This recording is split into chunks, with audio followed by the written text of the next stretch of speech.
Hi, grade threes. I miss you all and I'm thinking of you today. I'm wearing my Port Weller Pirates t-shirt and I'm going to finish reading our read aloud novel, Cam Jansen, The Mystery of the Babe Ruth Baseball. So when we finished off, let me grab my glasses. When we finished off the other day, Cam and Eric had followed the boy that they're pretty sure took the baseball into an apartment building, and Cam has sent Eric to go find the police, and she is waiting there. And she had noticed that when the boy went to the elevator that it had stopped on the 5th floor. So at the end of chapter 5, it said Cam waited until she was sure that Eric was gone. Then she walked over and pushed the button for the elevator. When it came, she got on and pressed the button for the 5th floor. So we're going to start chapter 6. I was just eating some chocolate and I appear to have gotten some on the book. Okay, so chapter 6. The elevator stopped on the 3rd floor.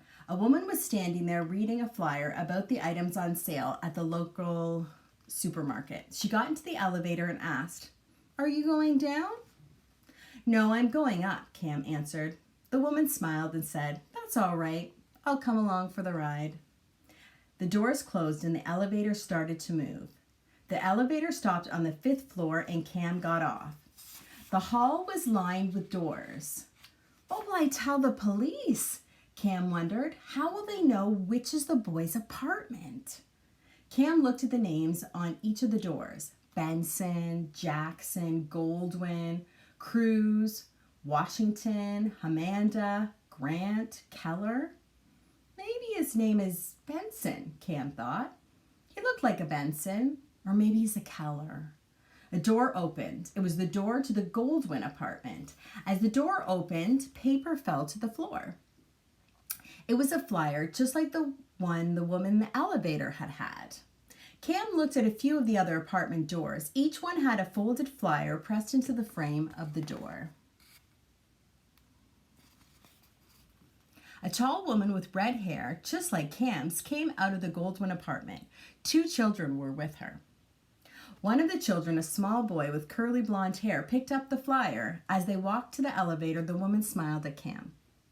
Cam waited until they were in the elevator. Then she walked from one apartment door to the next. 2 of them, the Goldwyns and the Grants, did not have flyers. "His name is Grant," Cam said to herself. "He must have taken the flyer when he went inside." Cam was just about to knock on the door when she heard some people get off the elevator. It was Cam's parents and Eric with a policeman and a policewoman. "Why didn't you wait for us downstairs?" Eric asked. "His name is Grant," Cam told them. "This is his apartment." "What were you about to do?" Cam's father asked. "I hope you weren't going to knock on the door," Cam's mother said. "Chasing and catching a thief isn't something children should do. It's a job for the police." The policeman knocked on the door. "Who is it?" a voice called from inside the apartment. "It's the police. We'd like to ask you a few questions." The door was opened by a boy wearing jeans. "Is this the boy you think took the baseball?" the policeman asked. "Yes," Cam told them. "No," the boy shouted. "You're wasting your time. This is the 2nd time these 2 kids have said I stole that baseball."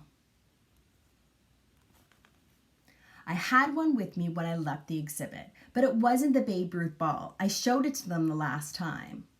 "Would you please show it to us?" the policewoman asked. "Just a minute." The boy opened a closet near the front door of the apartment. Then he held out the baseball. Cam looked at the ball and she closed her eyes and said, "Click." "This isn't the same one you showed us in the park," Cam said when she opened her eyes. "Is this the Babe Ruth baseball?" the policewoman asked. "No." "Then let's go." The boy was just closing the apartment door when something green caught Cam's eye. The boy's jacket was hanging over the back of the kitchen chair, and there was something on the kitchen table. "Wait," Cam said. "Don't close the door." Chapter 7. Cam's father held the door open. "What is it now?" the policewoman asked Cam. "I saw the baseball. It's on the kitchen table." Are you sure? I think I'm sure. The policewoman looked inside the apartment. Oh, there is a baseball on the table, she said. Bring it here, she told the boy. The boy walked slowly to the kitchen. He took the baseball off the table and brought it to the policewoman. Sure is old, the policewoman said as she looked at the ball, and it says here to Henry Baker from the Babe. Maybe it's mine, the boy said. Is it? The policewoman asked. Well, no, the boy said softly. I took it from the old man. I'm sorry. You'll have to come to the police station with us. We'll call your parents, the policewoman said as she led the boy to the elevator. But first, we'll stop at the exhibit, the policewoman said. We'll return the baseball to Mr. Baker. They all squeezed into the police car. The boy just stared quietly out of the car window, but the police officers and Cam's parents weren't quiet at all. They talked all during the ride to the exhibit hall. I'm too young to remember the great Babe Ruth, the policewoman said, but my father told me lots of stories about him. His favorite story was about the time Babe Ruth hit a home run in the 1932 World Series. The score was tied. There were 2 strikes. The Babe pointed to the center field fence. Then she paused. And then what happened? Asked Cam's mother. That's where he hit the very next pitch, right over the center field fence. And on the next pitch, the policeman said, Lou Gehrig hit a home run. He was a pretty good ball player too, Cam's father said. When they reached the exhibit hall, Cam, her parents, Eric, and the policewoman went inside. Cam held the baseball with both hands. Mr. Baker was sitting in the Babe Ruth corner of the exhibit. His head was down. Eric tapped him on the shoulder. Then Cam gave him the baseball. You found it! You found it! Mr. Baker yelled. He hugged Cam, Cam's father, the policewoman, and a man who just happened to be walking past. Look, they found my baseball, Mr. Baker told his wife when she came from the other side of the exhibit. I'm not putting this back on display, Mr. Baker said as he put the baseball in his pocket. Someone else might take it. I want you to come to the station house and sign a complaint against the boy who took it, the policewoman said. Come as soon as the exhibit closes. The policewoman started to leave. Wait, Mr. Baker said. He took a handful of baseball cards from the box. Take this, he said, as he handed the policewoman a card. It's Hank Aaron. He's the greatest home run hitter of all time. And here's George Brett, and Yogi Berra, and Willie Mays, and Pete Rose. The woman held up her hands and said, Oh, thank you, but don't give them to me. Give them to these 2 children. They're the ones who found your baseball. Mr. Baker gave the cards to Cam and Eric. Can you stay a little longer? He asked Cam. My wife would like to see you and your amazing mental camera at work. Sure. Good. Wait right here. I want everyone to see what a great memory you have. Chapter 8. May I have your attention, please? A woman's voice called out over the loudspeaker. First, I want to thank you for coming to our hobby show. And I want to invite all of you to go to Henry Baker's baseball exhibit.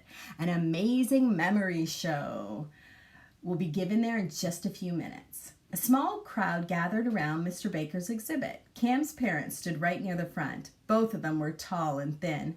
Cam's father had red hair, just like Cam. Cam's mother's hair was brown and curly. Mr. Baker and Cam were standing on chairs. Mr. Baker quietly asked Cam a few questions. Then he announced, The girl standing next to me is Jennifer Jansen. She is in the 5th grade and she has a remarkable memory. Mr. Baker picked up a box and said, I'm going to pick a few cards from this box.